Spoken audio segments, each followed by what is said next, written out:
para los astroglía, para los astrocitos, y las células ependimarias que van a ir a formar también parte de las células que son la astroglía, fibrosa, protoplasmática, ahí tenemos fibrosa, la protoplasmática, pero también formarán a otras células importantes que vienen a ser las células de la glía, y aquí está en derivación directamente del tejido mesenquimal a las células sanguíneas, y desde la médula se irán formando células que van a ser la microglía, con una función fagocítica, macrofágica, ¿no? Importante. Es importante empezar a hablar por las neuronas. A ver, las células más importantes del tejido nervioso, todas son importantes, pero yo diría a las que destacaremos serán a las neuronas. Aquí hay ciertas características que tenemos que empezar a manejar. Nosotros veremos un núcleo muy prominente, con un nucleolo también muy prominente, de tal manera que en ciertos momentos muchos textos lo destacan a este núcleo como el ojo de búho, ¿no? El ojo de búho lo dicen, porque se ve nítidamente como si fuera un ojo de búho. Inclusive el nucleolo se muestra muy importante. Otro aspecto importante también a destacar en las neuronas, no está aquí, pero lo diremos, la cromatina de Barr, ¿no? La cromatina de Barr, que es importante verificar. Luego después vamos a ver que el citoplasma que constituye a las neuronas tiene ciertas características importantes. Particularmente lo que ya decíamos, ¿no? La presencia de un citoesqueleto, neuroesqueleto lo diremos acá, constituido por los mismos elementos estructurales que vienen a ser los microtúbulos, microfilamentos y los filamentos intermedios. Importante el citoesqueleto en la neurona porque será este elemento el que hará una movilización de muchos organitos, ¿no? Como ser las mitocondrias. Las mitocondrias juegan un papel importante en lo que van a ser las sinapsis. Por eso que los mitocondrios, que si bien se observan en el cuerpo o soma neuronal, son capaces de viajar a través de esta prolongación única, que puede ser muy larga o puede ser muy corta. De acuerdo entonces a la prolongación del axón de la neurita del filamento de Beyers, que tiene varios nombres, ya dijimos, las neuronas se clasifican según el largo de su axón. Pueden ser Golgi 1, neuronas tipo Golgi 1 y neuronas Golgi tipo 2. Las neuronas multipolares estrelladas generalmente tienen un axón cortito, son Golgi tipo 1. En cambio, las otras neuronas que no tienen la misma forma arborescente, hemos dicho que hay neuronas que pueden tener una forma bipolar, una sola prolongación de dendrita y una axón, que enseguida les voy a mostrar las imágenes, y otras que son pseudo unipolares, por lo tanto tienen axones muy largos que pueden medir un poquito más de 1 metro, así de longitud de 1 metro, sí, así de largos son esos axones, y esos axones constituirán los nervios, porque al final, ¿qué son los nervios? No es nada más que un conjunto de axones, ¿no? De axones de las neuronas. Entonces tienen ellos una forma de neurona que se clasifica como neurona tipo 2 de Golgi, ¿no? Porque tienen una longitud extremadamente larga, ¿no? Así es. Entonces ya conocemos algunos aspectos, ya estamos empezando a hablar los subtipos de neuronas que existen. Esto es de acuerdo a su prolongación del axón, ¿no? Pero al margen de ello, los mitocondrios son capaces de movilizarse y estar no solamente dentro de las dendritas, que son las prolongaciones múltiples arborescentes que conocemos comúnmente en todas las neuronas, sino que también pueden movilizarse y viajar a través del axón hasta los extremos más terminales del axón, que termina también en una forma arborescente, ¿no? Y a eso se lo denomina las telodendritas. No hay que confundir las telodendritas con las dendritas que manifiesta una neurona, ¿no?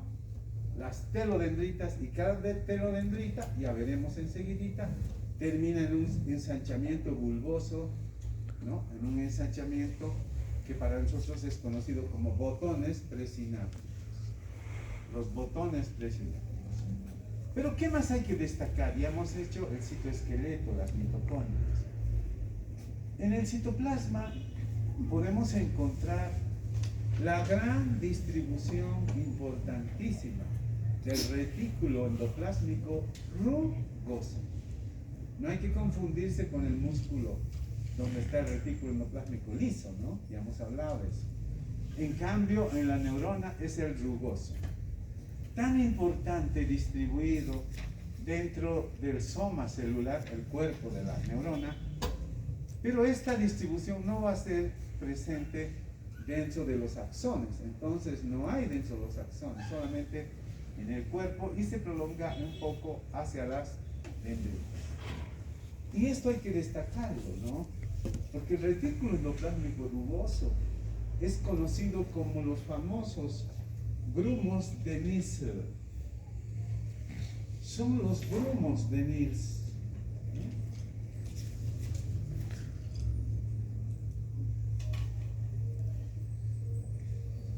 Así se escribe, Nissl. ¿Ya? Los famosos grumos de Nissl se mostrarán en el citoplasma del cuerpo neuronal en tal proliferación que le da una característica a la neurona, y es conocida como la piel de tigre. Muchos libros lo llaman la sustancia tigroide, ¿no? ¿Por qué? Porque aparecen la basofilia importante.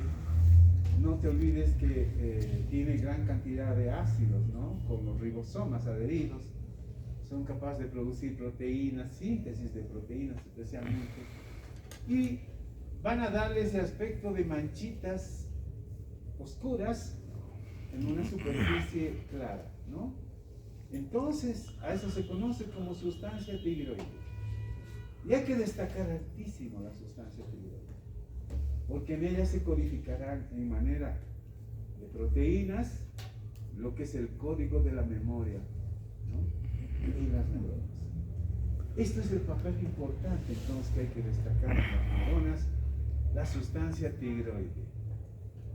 Después, claro, vamos a observar en el citoplasma celular ciertas manchas, y diremos nosotros son productos deutoplásmicos, ¿no? Y los productos deutoplásmicos del sangre son elementos que no son propios de la célula, pero que lo tienen dentro del citoplasma, o a veces lo incorporan de afuera hacia la célula. En este caso, la célula produce y deposita en su citoplasma unos gránulos de lipofucsina. Lipofucsina, ¿listo? La lipofucsina representa, cuando hay mayor cantidad, el grado de envejecimiento que tienen las neuronas. ¿Qué les parece? Entonces es el signo importante para denotar cuando las neuronas presentan mucho lipofucsina, es que ya están envejecidas estas neuronas, ¿no? Entonces ahí está la importancia de mostrar todo lo que constituye el soma o cuerpo de la neurona. Ahora bien, al soma o cuerpo de la neurona, sin el axón, por supuesto, solamente el cuerpo, se le llama pericardio. Pericardio.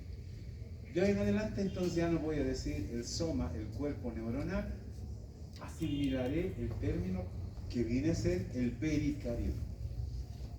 Pericardio, que es cuerpo neuronal, ¿verdad? Es el cuerpo neuronal. Ahora bien, ya conocemos al cuerpo neuronal, sus principales características y todo aquello. También tenemos que hablar de estas prolongaciones múltiples de tipo arborescente, porque va dicotómicamente dividiéndose en varias ramitas llamadas las dendritas. Las dendritas, como verán, A lo largo y el trayecto de su división van a presentar pequeñas espinas. Miren ustedes, ahí está otra. A eso se llaman los espinos dendríticos. Los espinos o espinas dendríticas son como las espinas de las rosas que conocen ustedes, ¿no? ¿Conocen las rosas ustedes? ¿Sí? Esas espinitas, ¿no? Es igual, entonces son prolongaciones de la membrana citoplasmática a nivel de las dendritas que presenta las espinas dendríticas o espinos. Los espinos están en todo el trayecto, menos en la parte terminal de la dendrita. Entonces, pregunta para el examen parcial, ¿no? ¿Dónde se sitúan los espinos dendríticos y en qué sitio es la excepción? Entonces yo puedo colocar diferentes propuestas, ¿no? Pero eso sí, no tienen espinas dendríticas en la parte más terminal de las dendritas, donde acaban las dendritas. Ahí no se va a ver espinos, sino a lo largo de todo el trayecto de las dendritas podemos ver espinas dendríticas. Y la pregunta es, ¿y para qué sirven las espinas dendríticas? ¿Qué importancia tienen en la neurona? Entonces diremos, las espinas dendríticas son el sitio de la sinapsis. ¡Ah, caramba! Entonces aquí tenemos que destacar que esa interrelación de una con otras neuronas lo hacen en ciertos sitios específicos, especialmente en las sinapsis que son dendrodendríticas, es decir, una dendrita con otra dendrita de otra neurona, lo van a hacer a nivel de esos espinos dendríticos. Cuando se da una sinapsis axodendrítica, el axón de una neurona con la dendrita de otra neurona, lo van a hacer en las espinas dendríticas, ¿me entienden? No es cualquier sitio entonces que tienen para hacer sinapsis, ¿no? Son sitios específicos y en este caso, en las dendritas, siempre las sinapsis se harán en los espinos dendríticos, ¿no? Entonces yo preguntaré en el parcial, pues, ¿cuáles son los sitios específicos de la sinapsis, de la interrelación con otras neuronas a nivel de las dendritas? La respuesta es en los espinos dendríticos, ¿verdad? O espinas dendríticas. Estamos haciendo entonces una relevancia de la neurona y sus componentes. Ahora bien, hay muchas sinapsis que también van a hacerlo directamente con el cuerpo neuronal.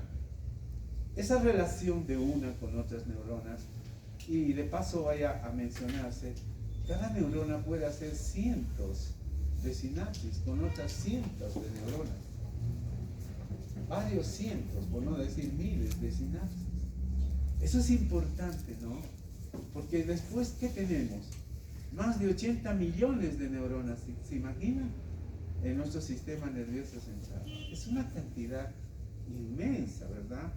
De las cuales apenas utilizamos ni siquiera el 10%. Esa es la verdad, es decir, la capacidad de interrelación de unas con otras neuronas, además son millones de sinapsis que hacen nuestras neuronas.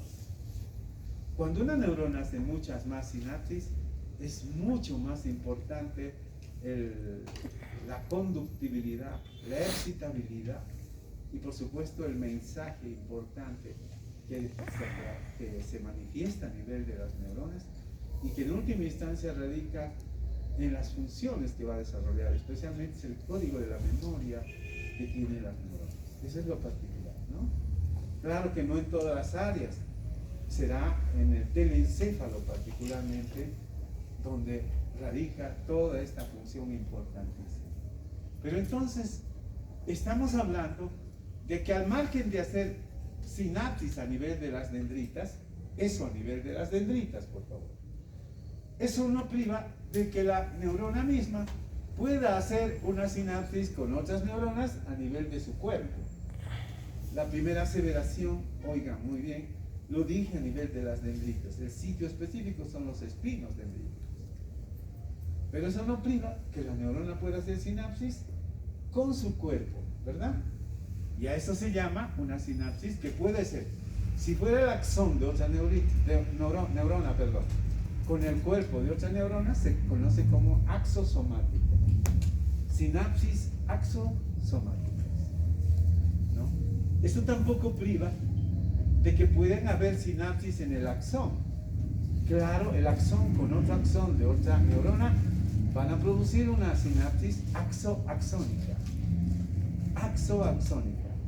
Y eso no es necesario que haya espinos. En el axón no van a haber espinos para nada. Solamente es en las dendritas, ¿no? Y en las dendritas, el sitio específico de sinapsis, vuelvo a repetir, es las espinas dendríticas, ¿no? Entonces ya estamos hablando de un sinfín de sinapsis, de una interrelación de una con otras neuronas que puede ser axoaxónica, axodendrítica, axosomática, ¿verdad? Dendrodendrítica también, porque hay una dendrita con otra dendrita que pueden hacer sinapsis, pero eso lo hacen si son dendritas a nivel de los espinos. Eso es bueno saber. Ya está hablado de todo lo que consideramos entonces como el cuerpo de la neurona, que se llama, ¿cómo hemos dicho? El pericardio, ¿no? El pericardio. Ahora, todo lo que le rodea al cuerpo neuronal, por fuera de un cuerpo neuronal, ¿no? Es importante para la misma neurona. Y a eso se conoce como el neurópilo. ¿Qué es el neurópilo? Entonces, es un término que asevera todos los componentes fuera del cuerpo neuronal, incluyendo a otras neuronas próximas, ¿no? Por supuesto. Entonces, todo lo que le rodea a un cuerpo neuronal se considera el neurópilo. ¿Listo? ¿Estamos hasta aquí de acuerdo, queridos amigos? Sí, sí, sí. Pero ¿qué más nos interesa? Cuando se origina el axón, miren, este es el axón, hay un sitio importante. Hasta acá, miren, estoy dibujándolo, que se llama, el origen de un axón, se llama el cono axónico. Entonces en el examen parcial podemos preguntar también esto, ¿no? ¿Cómo se llama el sitio de origen de un axón? Y ustedes tienen que responder cono axónico. Les puedo poner cilindro axónico, no sé, pues lo que se me ocurra para poderles distraer, ¿no? Pero ustedes no están distraídos, siempre están concentrados, que es la maravilla, ¿no? Entonces dirán ustedes el cono axónico, porque tiene una forma de cono, miren ustedes, no sé si lo ven, ¿no? A manera de un embudito. Ahí se origina el axón, ¿de acuerdo? ¿Ya? Entonces el cono axónico es el sitio de origen del axón. ¿Y por qué lo tenemos que destacar tanto al cono axónico?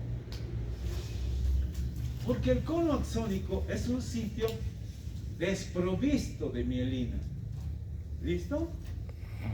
Entonces las posibles preguntas que podría hacer son: ¿el cono axónico está envuelto de vaina de mielina? Una pregunta B: ¿está envuelto de vaina de SWAM? Una pregunta C: ninguna de las anteriores, todas, no sé, puedo poner cualquier cosa. Y entonces tenemos que decir que no tiene provisto nada, solamente su membrana citoplásmica que inicia el axón. Ahora, esa membrana citoplasmática que se prolonga desde el cuerpo o soma celular del pericardión, en el axón se llama axolema. ¿Listo? ¿Qué es el axolema? Entonces, queridos amigos, es la membrana citoplasmática que envuelve al axón. ¿Listo? Y que se prolonga desde el soma celular o pericardio. Pero que aquí lo diremos de una manera muy especial, como axolema. Axolema. Y el citoplasma que se mueve, además, no, el citoplasma, por si acaso, no es estático, no está ahí perenne, no, más bien se mueve y llevando además mitocondrias en flujos. Se va moviendo en flujo rápido o flujo lento, ¿no?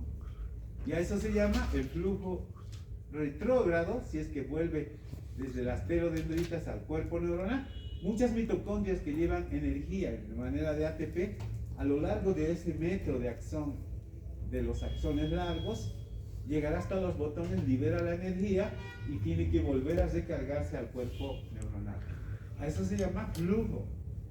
Flujo retrógrado cuando vuelve, y cuando llevan la energía a través del axón se llaman las mitocondrias, ¿no? Se llama flujo anterógrado.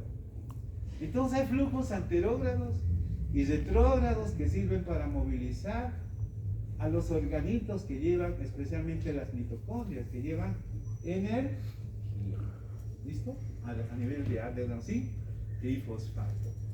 Entonces esto es lo que llevan. Y también se mueven algunas vesículas importantes que son los elementos químicos para la sinapsis.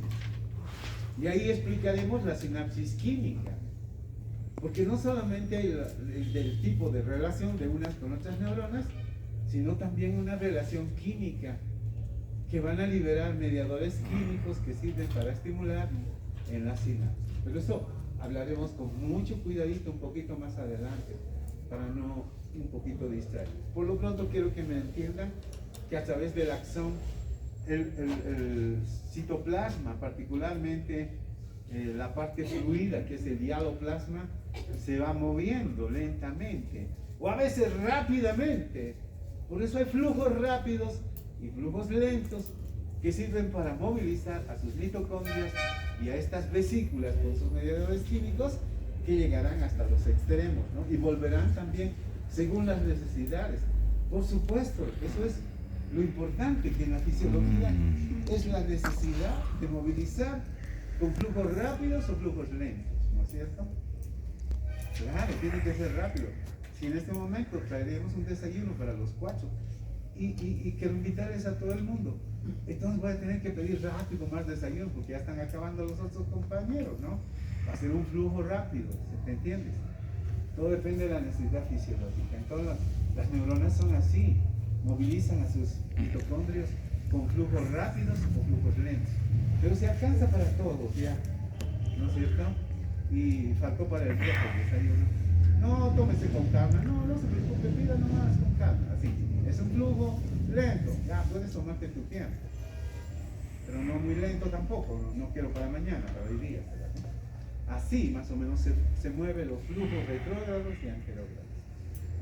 ¿Me entiendes? De acuerdo a las necesidades de la neurona y las funciones que tiene que tener. Entonces, no nos olvidemos que el cono axónico es el sitio de origen del axón. Entonces podemos preguntar esto, ¿no? ¿Cuál es el sitio de origen de los axones? Ustedes pondrán el cono axónico. ¿El cono axónico está provisto de vaina de mielina? No. ¿De vaina de Schwann? No. Esa zona es libre, así más o menos como el cuello, ¿no?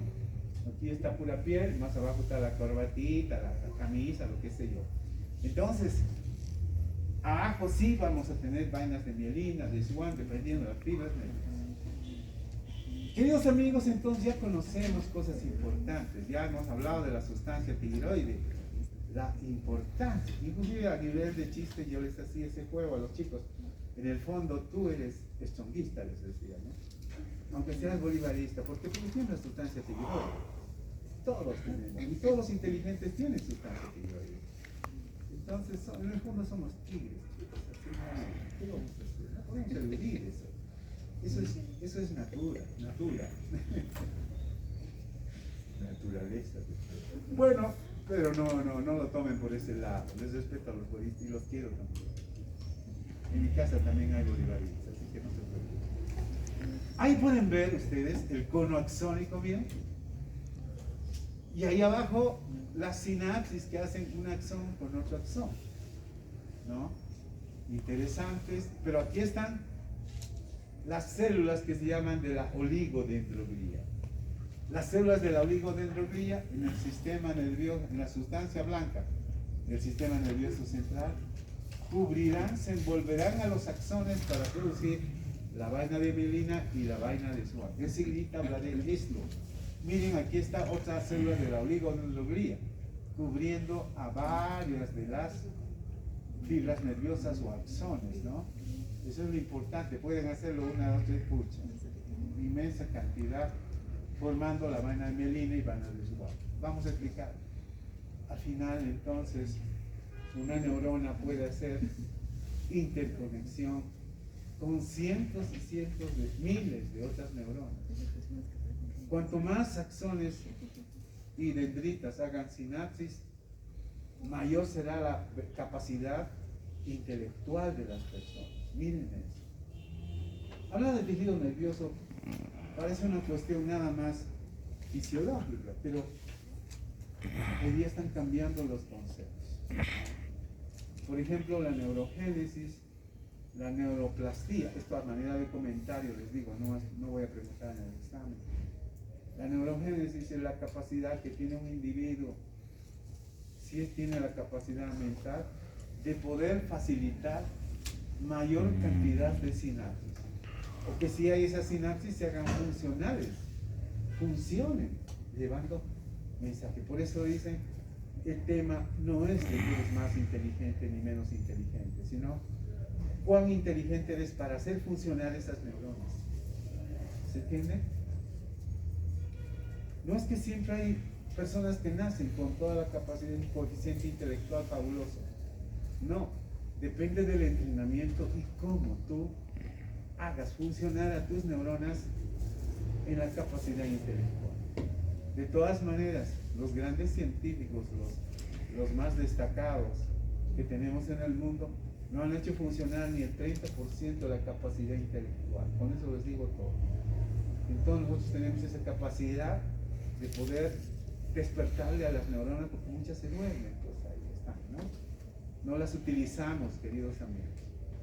Y a eso se llama entonces neuroplastía, la capacidad de ser funcional. Y la capacidad de interrelacionarse con mayor número de sinapsis es la neurogénesis, así lo entienden hoy día, ¿no? Y están trabajando en esto para mejorar la capacidad intelectual. Ya se han hecho diferentes experimentos con diferentes personas. Habían personas que habían caído y habían tenido un problema con el sistema nervioso, donde no tenían la capacidad intelectual de poder aprender la lectura, los conocimientos, tenían dificultades, dicen, ¿no? Entonces, estos caballeros les entrenaron cómo utilizar el cerebro, Dios mío, y se han convertido en genios, ¿no? Así es. El mismo Einstein reprobó tantas materias en la universidad que al final él mismo se motivó para adentrarse en un campo que supuestamente era la más complicada, la física, pero sin embargo ahí destacó por la práctica en este aspecto de la neurogénesis y la neuroplasticidad. Así que todos son genios en el fondo. El problema está en que no sabemos utilizarlo muy bien a nuestro cerebro. Inclusive se pueden superar enfermedades como el Alzheimer, la demencia senil, ¿no? Por envejecimiento.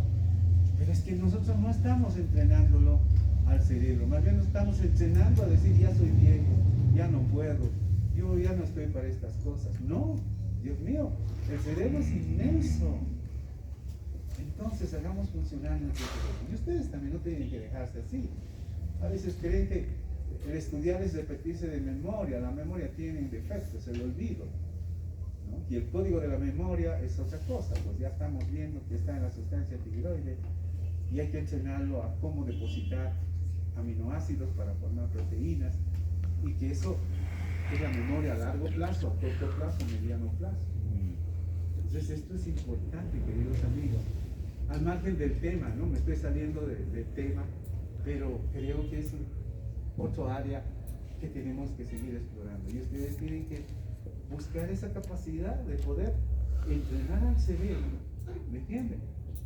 No hay eso de que nosotros nos dejemos vencer por ya soy viejito, ya no estoy para seguir leyendo, nada de esas cosas. Hay que seguir entrenándole al cerebro. Y ahí vas a encontrar miles de formas de poder adquirir más conocimiento. Uno no termina de adquirir jamás el conocimiento, el análisis. Miren cómo entonces las neuronas acá están haciendo millones de sinapsis. Y otra cosa importante, el oxígeno es fundamental. Por eso muchos neurólogos dicen el ejercicio físico la capacidad de oxigenar tu cerebro, ¿no? Muchas veces estamos sentados frente a la computadora sin movernos. Está bien, es lindo. Todo lo que se llama inteligencia artificial, que ahora estamos adentrándonos. Sin embargo, hay que hacer ejercicio. Oxigenación de la mente, porque ese es el estímulo para las neuronas, pues. Ellas funcionan con oxígeno, ¿no? Son las células más sensibles al oxígeno, chicos. Por eso tenemos que oxigenar. Siempre hacer un ejercicio en la casa o donde estés, si estás en tu dormitorio. Muévete un poco, inspira, expira, ¿verdad? Antes de estudiar. Hagan eso. A veces están durmiendo porque ya no circula oxígeno, pues, chicos. 12 de la noche quieren poner a estudiar, ¡tum! Caen, ¿no es cierto o no? No. Y toman café y hacen todo, se mojan la cara, todo. No. Respiras, ejercicios de respiración, inspiración, expiración. Un ratito abre tu ventana y listo, vas a continuar, ¿no? Me he salido chévere el tema, qué barbaridad. Bueno, aquí está la neurona, miren, el pericardión, su núcleo, sus mitocondrias, sus dendritas, el axón o cilindro eje o neurita, y que termina a manera de las raíces de un árbol en pequeñas prolongaciones también, llamadas telodendritas, y cada ensanchamiento termina como el puño de la mano, miren así.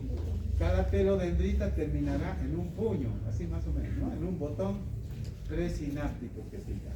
¿Listo? Es más, muchos axones pueden tener un axón colateral, ¿no? Un axón colateral, ahí está.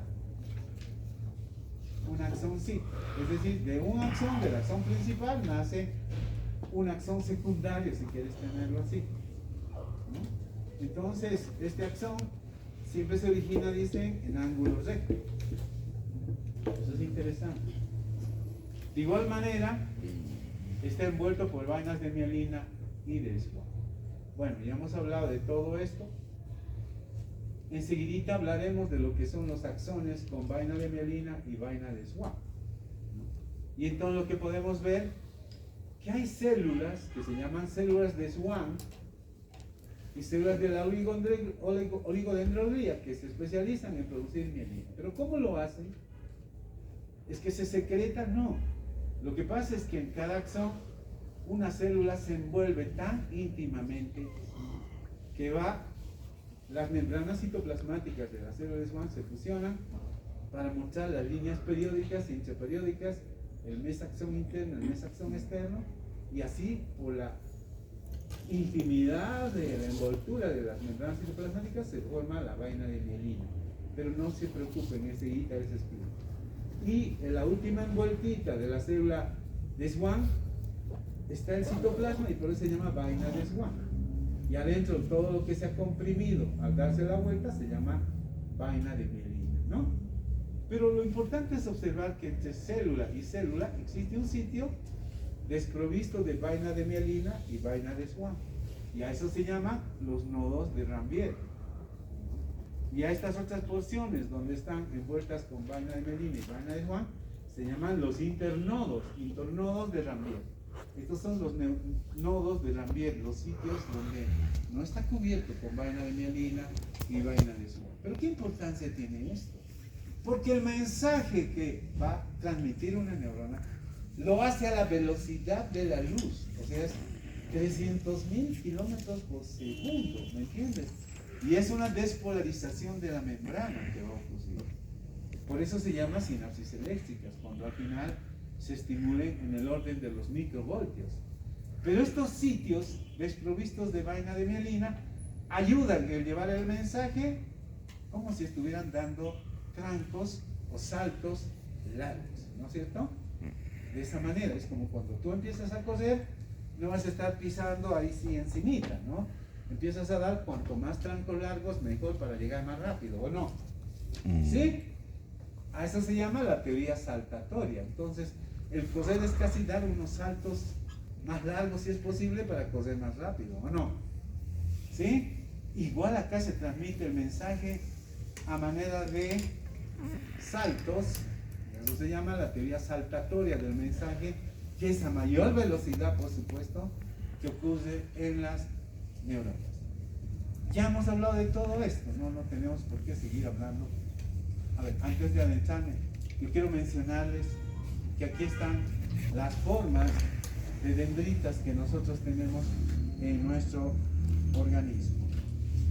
Esta es una neurona multipolar, miren, porque tienen varias prolongaciones arborescentes que se llaman las dendritas. Tenemos un axón que termina en telodendritas, ¿de acuerdo? Generalmente estas son las neuronas motoras. Los tenemos en el asta anterior a este tipo de neuronas. En cambio hay otras neuronas cuyo cuerpo no es arborescente, no lo es. Puede tener una forma de pera, puede tener una forma piramidal, no lo sé, pero no es arborescente, no es multipolar, es bipolar, mira, porque tiene una sola prolongación y después se vuelve una dendrita y otra en axón. No es arborescente. Esto los encontraremos en ciertos ganglios nerviosos. Y para además apuntar que hay otras neuronas que son unipolares o pseudo-unipolares también, que muestro, estos son los bipolares, ¿no? Estas son las pseudo-unipolares. Pues después de un tramo largo donde se muestra una sola prolongación, se divide en dos. Y estas son las bipolares, donde, o llamadas también neuronas fusiformes, donde una hace de axón y otra hace de neurita, pero no es multipolar como esta otra. Y luego tenemos otras neuronas de interconexión, como ser en el cerebro, vamos a ver las células piramidales en el tejido nervioso de la corteza cerebral, o ciertas neuronas de interconexión como las neuronas a máquina. Pero todas estas neuronas les contaré el día viernes. Sé que el día viernes hay un asueto para los profesores, no para los estudiantes, cuidado. Pero como nosotros amamos nuestra cátedra, estaremos dando la clase de tejido nervioso el próximo viernes. ¿Listo? ¿Ya? Claro que nos están dando asueto, feriado a los profesores. Pero yo no me voy a tomar el asueto si no quiero venir a darles clase. Tengo que terminar tejido nervioso. ¿Listo?